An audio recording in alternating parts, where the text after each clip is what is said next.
Suspense. This is the Man in Black, here for the Roma Wine Company of Fresno, California, who tonight from Hollywood bring you as star Mr. Boris Karloff in the remarkable history of a Scotland Yard inspector who found himself in surely the most ironic predicament ever to confront an officer of the law. And so, with Drury's Bones, and with the performance of Boris Karloff, we again hope to keep you in suspense. The events that are covered in this report began on the night of December the 28th, 1910, although I didn't know it at the time. But it was on that night that I opened my eyes to discover that I was lying behind some trash barrels in a dark London alleyway. Thunder was ripping the skies apart, and the sheets of rain that were pelting on my unprotected body had soaked me to the skin. My head was aching unbearably. As I automatically tried to rise, I found I was so dizzy that I had to hold on to the barrels for support. I reached up to feel of my head. My hair was a mass of clotted blood. In my numb mind, I could feel only one urge. I had to find a lighted building somewhere where someone could get me warm clothing and call a doctor. It seemed hours before finally I saw an office building in which a light was burning, and gratefully stumbled in its direction.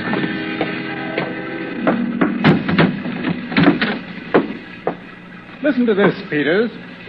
It's a report from the... Why, who are you? I beg your pardon, Great heavens, man. Come over here by the fire. Here, I'll give you a hand. Here, let me help you. That's it. Good Lord. Look at that head. Peters. Yes, sir. You better call the doctor. Right, sir. Let's get some of these wet clothes off, eh? Yeah. Easy now. This is very kind of you. Now the trousers. That's it. Robbed, eh? I suppose so. Suppose? Yes. You see, I don't know. Oh, come, sir, you must know whether or not you had a pocketbook. There's nothing here now, certainly. There's nothing? Who are you, by the way? Huh? I say, let's have your name. My name is... My name? I don't know my name. I don't know! I must have fainted, because the next thing I knew, I was lying on the couch in the office, covered with warm blankets and slowly returning to consciousness. My benefactor and the doctor were talking in hushed voices near the bed. You say no identification on him, eh? Nothing except these. I found them under his hatband.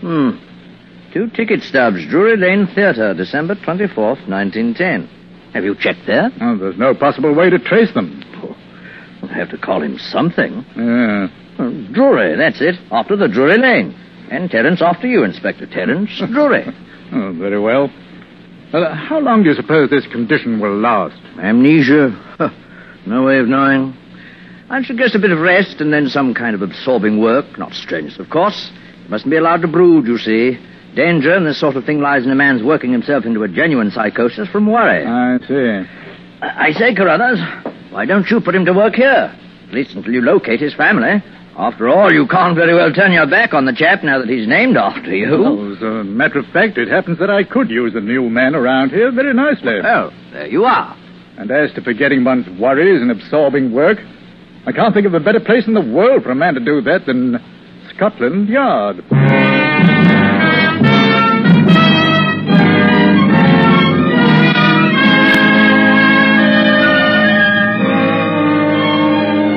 Tonight for Suspense, Roma Wines are bringing you Mr. Boris Karloff, whom you've heard in the prologue to Harold Swanton's radio play, Drury's Bones, tonight's tale of suspense.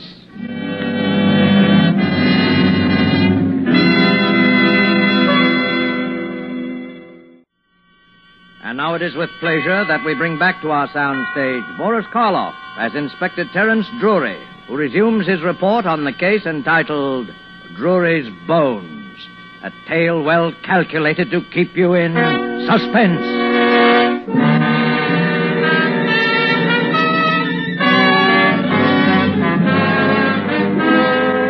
amazing stroke of fate that brought me to the London office of Scotland Yard on that dreadful night of December in 1910. For I'm sure that nowhere else could I have had more kindness and understanding. Of course, at first the strain was almost unbearable. I had absolutely no recollection of my past. I had no idea who the man was who lived the first 30 years of my life. Or was it 40? Or 20? I never knew. But Carruthers judged me to be about 30, so I came to regard that as my official age. And he was ingenious in providing interesting work for me. And during the days that followed, I became so absorbed in the tide of fascinating cases that flowed across my desk that I had no time for thought or reflection on my plight. My own dossier at last reached what is called the inactive file and was gradually forgotten. In short, my present and my future became so interesting that I came to regard my past as a closed book. And so it was, as a full-fledged inspector, I reported one day in May of 1930 to Chief Inspector Carruthers. Oh, hello, Drury. Have a chair. Thanks. Cigar? Yes, I will, thank you. Havana, eh? Decently prosperous for a Scotland Yard man, Inspector. Sure you're not involved in a scandal of some sort? I'm sorry, old boy. Gift from my niece. Have a light. Only one other conclusion, then. You're about to cancel my holiday. Well, as a matter of fact... Murder in Soho, I suppose. No, not in Soho. In Clovelly. Clovelly? Clovelly? That's a fishing village in Devon. That's it. Bit of a resort town, too, you know. Thought you might be able to combine business with pleasure. I do need a rest, you know. Now, I have here a letter from a Mr. John Stanhope, who resides in Clovelly. It seems he unearthed a human skeleton in his backyard, apparently buried there for years. Oh, it'll just be a matter of securing a routine report on the case, perhaps questioning this Mr. Stanhope and possibly a few of the local residents. Then you can pop down to Torquay and bask in the sun for a few days. Ever been in North Devonshire? I avoid it religiously. I'm allergic to moors. Well, what do you think of it? Well, if it were anyone else but you, Carruthers. I suppose I'd better write this all down. John Stanhope, right? Mm-hmm. Do you have his address? Oh, there's no such thing as an address in Clovelly. There's only one street. But you won't have any trouble finding it. Oh. From what I hear, the townspeople will be quick enough to tell you all about the place where the bones are buried.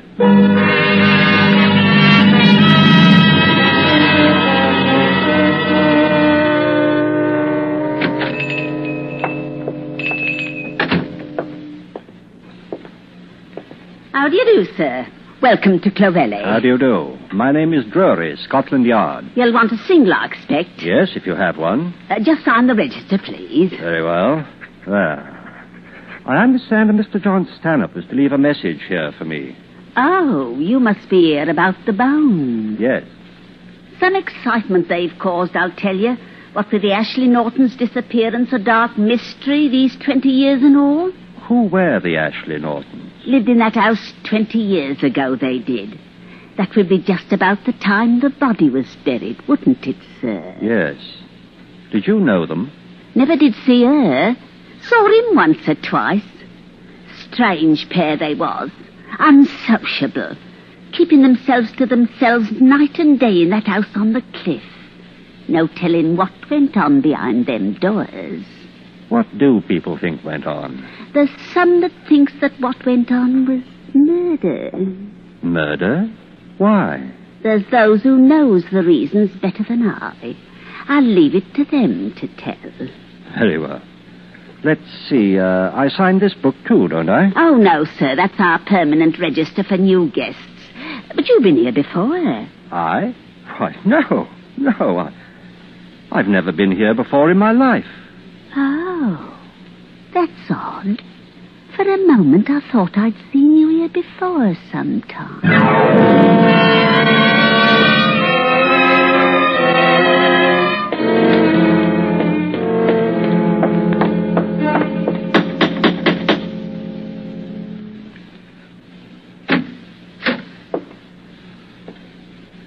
Mr. Stanhope? Yes?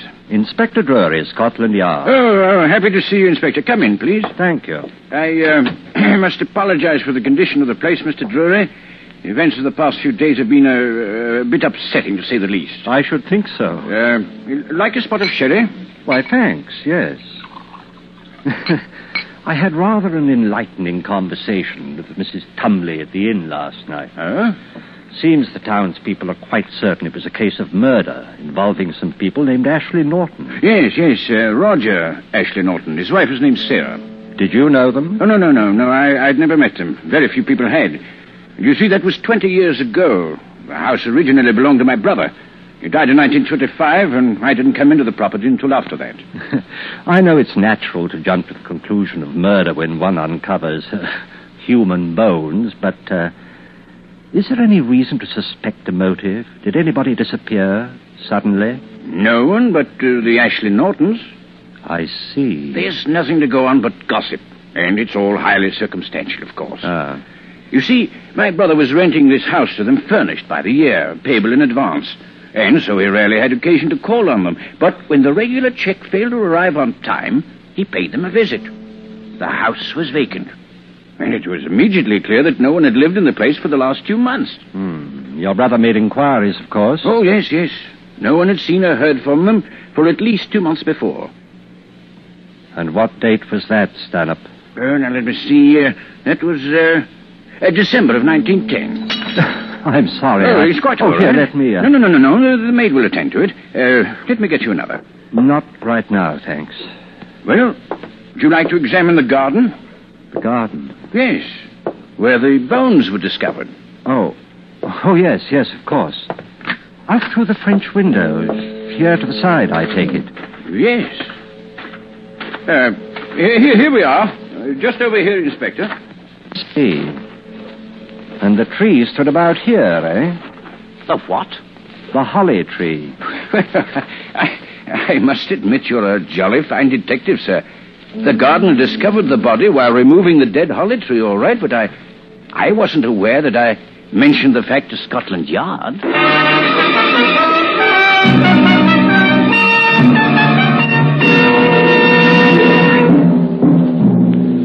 It was in my room at the inn late that night that I first began my notes.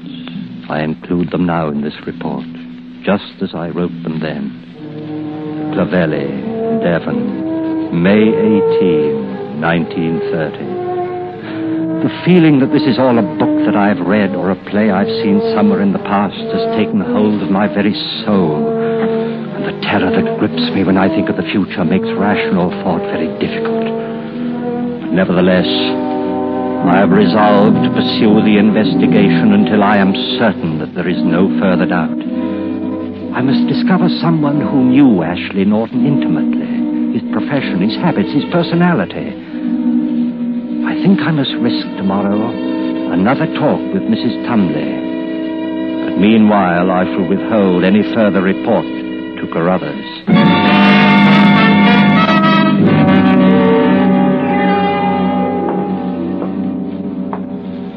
Now, Mrs. Tumley, you said yesterday that there were some people here in Clovelly who knew the Ashley Nortons rather well. Did I? Yes, Mrs. Tumley. Well, it might have been Effie Wilkes I had in mind. Who was Effie Wilkes? She was the Ashley Norton serving maid, sir. And where is Effie Wilkes now? Oh, she disappeared, sir. She disappeared? The same time they did, sir. And not a sight nor sound of her since. Not these 20 years. Who else? Who else knew the Ashley Nortons?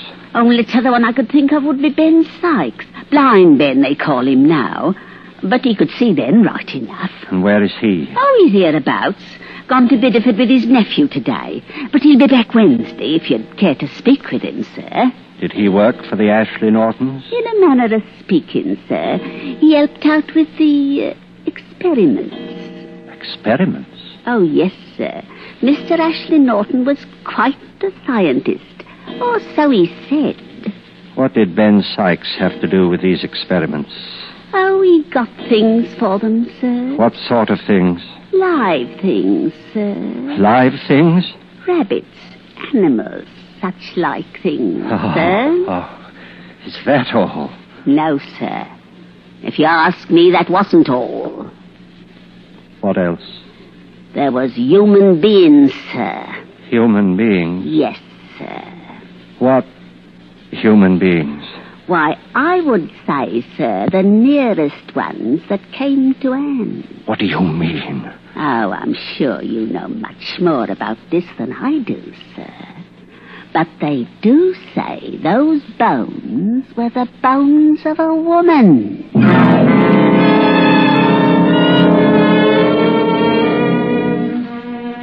Carruthers wired today that he expects to locate the serving girl, Effie Wilkes, within a matter of hours. That means at least that she's alive. And it also means that our testimony will complete the case, and I can no longer deceive myself as to the outcome. I don't quite know why I sent Carruthers the information about Effie Wilkes, knowing as I do that I'm endangering myself by that action. Perhaps there's something of which I'm still just a little proud. I'm still primarily a detective. Well, I shall pursue this investigation impersonally and logically until the very last link in the chain. That link is Ben Sykes. Blind Ben. There is only one fact in which I can take some faint hope. Ashley Norton was a scientist, presumably a doctor. I can find no faintest memory in myself of any specialized scientific knowledge whatsoever. Well, Ben Sykes' nephew is going over to Bideford today to bring the old man home. I shall go along and talk to him on the ride back. So you're Ben Sykes? Aye, Blind Ben they call me, but eyes are none. I can keep up with the best of them. What's your business in Clovelly, sir? Come to ask you some questions about Mr. Ashley Norton. Haven't we met before, sir? Not that I remember, Ben. Your voice is, oh, well, what sort of questions, sir? Perhaps about the experiments. I'll say no to the experiments, sir. They were the master's private business. Very well. Did you know Mrs. Ashley Norton? Sarah Ashley Norton? I did, sir. And no finer woman ever walked the earth. Did he love her? He loved her more than life itself, but... But what?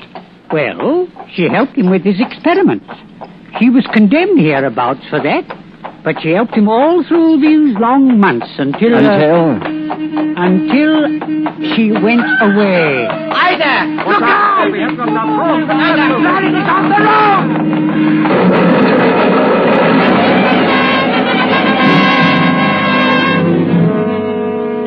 The last I remember was the sickening sway of the wagon as it overturned in the ditch to the left of the road. I must have hit my head on something and lost consciousness just for a moment. Help me with him. Otto! Oh, I say, there's a nasty gash on his leg there. What about the other? Take care of Ben. Right. I'll look to the inspector. Right. There you are, old fellow. Inspector, you all right, sir? I believe so. Here we are. There you are, sir. Thank you. Is Ben all right? Oh, he's hurt. His leg. I've sent for the doctor. Let me have a look at it. Oh, yes, sir. No, don't roll it back. Huh? Now get me a knife. Oh, here you are. Now help me with this. Here. Ah. That's it. Compound fracture and bleeding pretty badly. Have you a handkerchief? Ain't clean enough for a bandage. It isn't a bandage. Now get me a small stick. Oh. That's it. Now around here, just below the patella. Now hold on to that and relax it when I tell you. Yes, sir. Tibia and fibula, both compound. Dislocation of the talus. Need x-ray immediately. What? I didn't know you was a doctor, sir. Huh? What? Neither did I.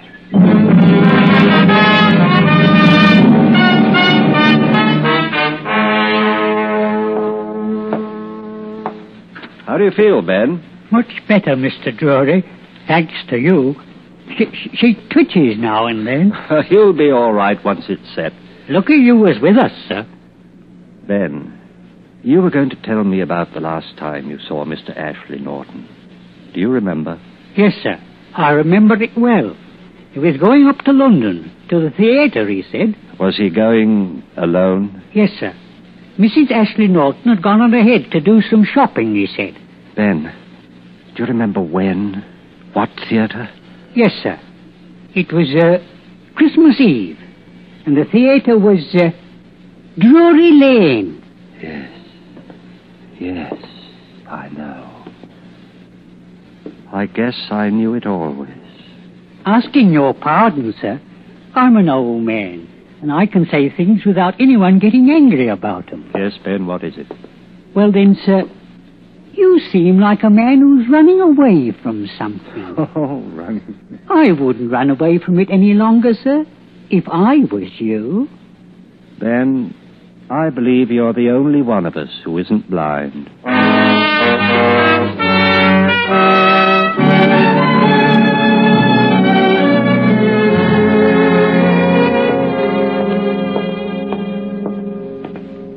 Hello, Drury. Well, welcome back.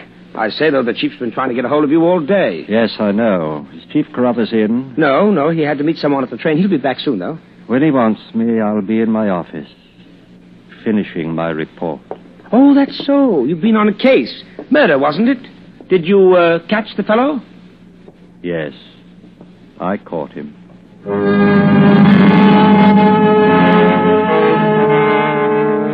There's little now that needs to be added. Christmas Eve, Drury Lane Theatre. And Ashley Norton went alone, he said, because his wife Sarah had gone on ahead. And the medical training, it came back to me when I needed it as though it had been my life, my former life. There can be only one conclusion to this report. Sarah Ashley Norton was murdered by her husband. The case is closed. Signed, Roger Ashley Norton, formerly Terence Drury.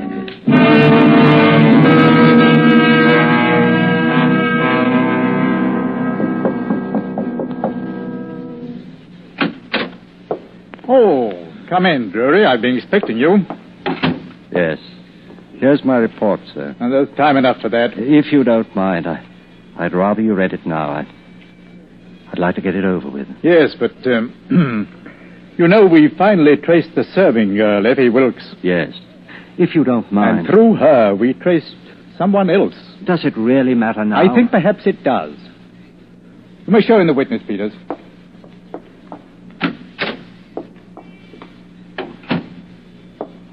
Yes. Yes, it is. Roger. Oh, Roger. I beg your pardon, but who? Roger, don't you remember me? Remember you? I only remember that you were someone who was once very dear to me. And now it's too late. No, Roger. No, it isn't too late. I'm... Sarah. Oh, darling. You see, Drury, or rather Mr. Ashley Norton, it seems you and your wife did go to the Drury Lane Theatre on that Christmas Eve 20 years ago, and that very night you were both to go on to Paris. Then at the last moment you ran into some chap who begged you to deliver a lecture the next day. You agreed, and Mrs. Ashley Norton went on ahead. You were to meet her in Paris in 2 days. Oh. When you didn't come, I checked with the steamship company, and they said your ticket had been used. The thief who robbed you must have used it, but I couldn't know that. I thought you must be somewhere in France. The French police tried to trace you for years. Then I thought you must be dead. Oh, Roger. My dear. Sarah, do you suppose you could call me Terence? I've got used to it, you know, and... Very well, Terence. You haven't changed very much, really. I suppose you haven't either. By the way, I had excellent taste in women in those days. Oh, my dear. Oh, and can you ever forgive me? Forgive you? For what? The bones. Oh, the bones. Yes, Well, I suppose if that Mrs. Tumley hadn't been so nosy, I wouldn't have done it. But I was afraid if they found it in the house, it would look even worse. So that's why I did it. Did what? Buried your demonstration skeleton in the backyard, under the holly tree. What?